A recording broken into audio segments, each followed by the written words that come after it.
Hi friends, welcome to Sneha Swad secret. ನಾನು ಇವತ್ತು capsicum ಪಲ್ಯ ಹೇಗೆ ಮಾಡೋದು ಅಂತ ತೋರಿಸ್ಕೊಡ್ತೀನಿ. ಇದು ಚಪಾತಿ ಜೊತೆಗಂತೂ ಬೆಸ್ಟ್ ಕಾಂಬಿನೇಷನ್. ಇದು ಅನ್ನದ ಜೊತೆಗೂ ತುಂಬ ಟೇಸ್ಟಿಯಾಗಿರುತ್ತೆ ಫ್ರೆಂಡ್ಸ್. ಈ ಕ್ಯಾಪ್ಸಿಕಮ್ ಪಲ್ಯ ಹೇಗೆ ಮಾಡೋದು ಅಂತ ನೋಡೋಕ್ಕೂ ಮುಂಚೆ ಇನ್ನೂ ಯಾರು ನನ್ನ ಚಾನಲ್ಗೆ ಸಬ್ಸ್ಕ್ರೈಬ್ ಆಗಿಲ್ಲ, ಬೇಗ ಸಬ್ಸ್ಕ್ರೈಬ್ ಆಗಿ. ಇವಾಗ ಹೇಗೆ ಮಾಡೋದು ಅಂತ ಸ್ಟಾರ್ಟ್ ಮಾಡೋಣ. ನಾನಿಲ್ಲಿ ಅರ್ಧ kg ಕ್ಯಾಪ್ಸಿಕಮ್ ತಗೊಂಡು ಸಣ್ಣದಾಗಿ ಕಟ್ ಮಾಡಿ ಇಟ್ಕೊಂಡಿದ್ದೀನಿ. ದಪ್ಪದು 2 ಈರುಳ್ಳಿ ಕಟ್ ಮಾಡಿ ಇಟ್ಕೊಂಡಿದ್ದೀನಿ. ದಪ್ಪದು 3 ಟೊಮೆಟೊ ಕಟ್ ಮಾಡಿ ಇಟ್ಕೊಂಡಿದ್ದೀನಿ. ಒಂದು ಸ್ವಲ್ಪ ಕರಿಬೇವು ಸೊಪ್ಪು, ಒಂದು ಚಿಕ್ಕ ಬೌಲಲ್ಲಿ ಕಾಯಿ ತುರಿದು ಇಟ್ಕೊಂಡಿದ್ದೀನಿ. ಬಾಣಲಿ ಇಟ್ಕೊಂಡಿದ್ದೀನಿ. ಆ ಬಾಣಲಿಗೆ 50 ml ಅಷ್ಟು ಆಯಿಲ್ ಹಾಕೋತಾ ಇದ್ದೀನಿ. ಎಣ್ಣೆ ಕಾದ್ಮೇಲೆ ನೋಡಿ ಒಂದು ಸ್ವಲ್ಪ ಸಾಸಿವೆ ಹಾಕ್ತಾ ಇದ್ದೀನಿ. ಸಾಸಿವೆ ಚಟಪಟ ಅಂತ ಅಂದಮೇಲೆ ನಾನಿಲ್ಲಿ ಕಟ್ ಮಾಡ್ಕೊಂಡಿದ್ದಲ್ಲ ಆ ಈರುಳ್ಳಿ ಹಾಕ್ತಾ ಇದ್ದೀನಿ. ಕರಿಬೇವು ಇವಾಗ ನೋಡಿ ಹಾಗೇ ಒಂದ್ಸಲ ಮಿಕ್ಸ್ ಮಾಡೋಣ. ಇದನ್ನು 1-2 ನಿಮಿಷ ಇದನ್ನು ಎಣ್ಣೆಲಿ ಬಾಡಿಸೋಣ. ಇವಾಗ ಆಗಿದೆ, ಚೆನ್ನಾಗಿ ಫ್ರೈ ಆಗಿದೆ ನೋಡಿ ಈರುಳ್ಳಿ. ಈ ಟೈಮಲ್ಲಿ ನಾನು ಇಲ್ಲಿ ಕ್ಯಾಪ್ಸಿಕಮ್ ಕಟ್ ಮಾಡಿ ಇಟ್ಕೊಂಡಿದ್ದೆ ಅಲ್ವಾ, ಆ ಕ್ಯಾಪ್ಸಿಕಮ್ ಹಾಕೋತೀನಿ. ಹಾಕ್ಕೊಂಡು ಒಂದ್ಸಲ ಮಿಕ್ಸ್ ಮಾಡೋಣ. ನೋಡಿ ಒಂದ್ಸಲ ಕ್ಲೀನಾಗೆಲ್ಲ ಮಿಕ್ಸ್ ಮಾಡ್ಕೊಂಡಿದ್ದೀನಿ. ಮಿಕ್ಸ್ ಮಾಡ್ಕೊಂಡ ತಕ್ಷಣ ಇದಕ್ಕೆ ರುಚಿಗೆ ತಕ್ಕಷ್ಟು ಉಪ್ಪು ಹಾಕೊಳ್ಳೋಣ.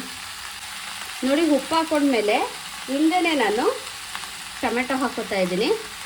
ಟೊಮೆಟೊನು ಕ್ಲೀನಾಗಿ ಒಂದು ಕಡೆಯಿಂದ ಮಿಕ್ಸ್ ಮಾಡೋಣ. ಇವಾಗ ನೋಡಿ ಟೊಮೊಟೊ ಎಲ್ಲ ಮಿಕ್ಸ್ ಮಾಡಾದ್ಮೇಲೆ ಒಂದು ಲಿಡ್ ಕ್ಲೋಸ್ ಮಾಡಿಬಿಟ್ಟು ಒಂದು 5 ಮಿನಿಟ್ಸ್ ಹೈ ಫ್ಲೇಮಲ್ಲೇ ಕುಕ್ ಆಗಕ್ಕೆ ಬಿಡೋಣ. ಇದೇನು ತಲೆ ಹಿಡಿಯಲ್ಲ, ಟೊಮೆಟೊ ಎಲ್ಲ ನೀರು ಬಿಟ್ಕೊಳ್ಳುತ್ತೆ, ಚೆನ್ನಾಗಿ ಕುಕ್ ಆಗುತ್ತೆ.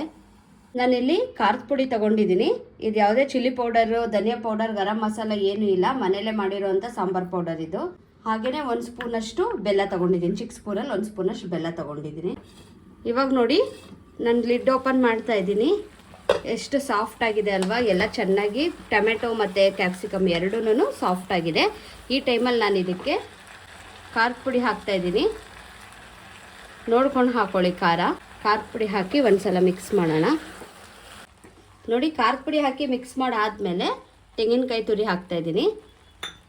ತೆಂಗಿನಕಾಯಿ ತುರಿನೂ ಮಿಕ್ಸ್ ಮಾಡೋಕ್ಕೆ ಮುಂಚೆನೇ ಸ್ವಲ್ಪ ಗಟ್ಟಿ ಅಂತ ಅನ್ನಿಸ್ತಾ ಇದೆ ಅಲ್ವಾ, ಅದಕ್ಕೇ ನಾನು ಒಂದು ಸ್ವಲ್ಪ ನೀರು ಹಾಕ್ತಾ ಇದ್ದೀನಿ. ಜಾಸ್ತಿ ಹಾಕ್ಕೋಬೇಡಿ.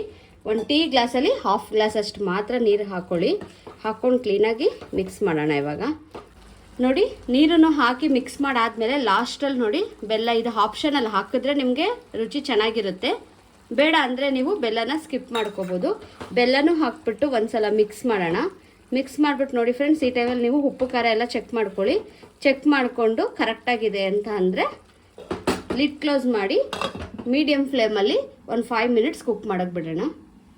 ಇವಾಗ ನೋಡಿ ನಾನು ಲಿಡ್ ಓಪನ್ ಮಾಡ್ತಾ ಇದ್ದೀನಿ. ಎಷ್ಟು ಕರೆಕ್ಟಾಗಿ ಆಗಿದೆ ನೋಡಿ, ಪರ್ಫೆಕ್ಟಾಗಿ ಆಗಿದೆ. ಒಂದ್ಸಲ ಮಿಕ್ಸ್ ಮಾಡ್ತಾ ಇದ್ದೀನಿ. ನೋಡಿ ಕರೆಕ್ಟಾಗಿ ಆಗಿದೆ. ನಾನು ಈ ಟೈಮಲ್ಲಿ ಸ್ಟವ್ ಆಫ್ ಮಾಡಿಬಿಡ್ತಾ ಇದ್ದೀನಿ. ಇವಾಗ ಕ್ಯಾಪ್ಸಿಕಮ್ ಪಲ್ಯ ರೆಡಿಯಾಗಿದೆ. ನೋಡಿ ನಾನು ಇವಾಗ ಸರ್ವ್ ಮಾಡ್ತಾ ಇದ್ದೀನಿ. ಸೂಪರಾಗಿ ಆಗಿದೆ. ಚಪಾತಿ ಜೊತೆಗಂತೂ ಬೆಸ್ಟ್ ಕಾಂಬಿನೇಷನ್ ಅಂತಲೇ ಹೇಳ್ಬೋದು ಈ ಕ್ಯಾಪ್ಸಿಕಮ್ ಪಲ್ಯ. ನೀವು ಒಂದ್ಸಲ ಮನೇಲಿ ಟ್ರೈ ಮಾಡಿ ಫ್ರೆಂಡ್ಸ್. ಹೇಗಿತ್ತು ಅಂತ ಟ್ರೈ ಮಾಡಾದ್ಮೇಲೆ ಕಮೆಂಟ್ ಮಾಡೋದು ಮರಿಬೇಡಿ. ಹಾಗೆ ನೀನು ನನ್ನ ಚಾನಲ್ಗೆ ಸಬ್ಸ್ಕ್ರೈಬ್ ಆಗಿಲ್ಲ, ಬೇಗ ಸಬ್ಸ್ಕ್ರೈಬ್ ಆಗಿ. ಆಲ್ರೆಡಿ ಸಬ್ಸ್ಕ್ರೈಬ್ ಆಗಿರೋರು ಬೆಲ್ಲೈಕನ್ ಕ್ಲಿಕ್ ಮಾಡೋದನ್ನ ಮರಿಬೇಡಿ ಫ್ರೆಂಡ್ಸ್. ಬಾಯ್.